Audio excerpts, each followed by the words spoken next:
Hi there, this is Abraash Khan, and you're watching Cricket Den. It's a funny story, actually. Traditionally, kids that start cricket, they do so because their parents influence them and they grow up with it around the household. But for me, it was a completely different story. One day, my neighbor knocked on my door, and he had a cricket bat in his hand. And I didn't know what the sport was, never heard of it. But when I played it, I really enjoyed it, and that led me and my brother to join a club, and that was Ontario Cricket Academy. So I started when I was really young. I joined when I was 9 years old, and I'm about 21 now, so it's been a while. But apart from the level of excellence and the great coaching that we get at the academy here, OCA has really given me a sense of family.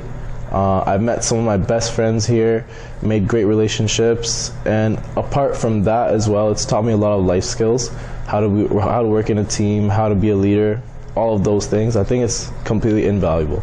Well, both experiences this summer were different, but I learned a lot from them both.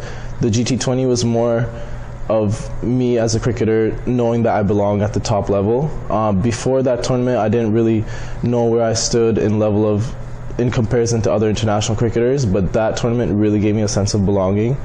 The Crick Fest was more of me just trying to prove my point, really maturing as a player and performing how I can to the best of my abilities.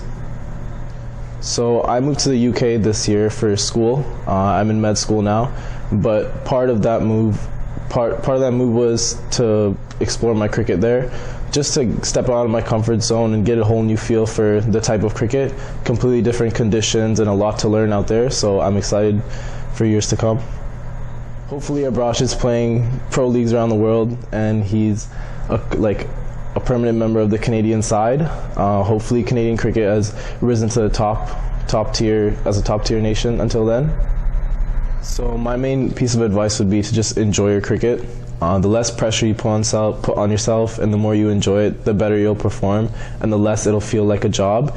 And just generally to stay hungry, not get caught up in being too competitive, but more of thinking about it as how you can offer yourself to a team and how you can benefit a team. I think that's really important for youngsters to understand. It's not about individual performances, but how you can contribute to a win.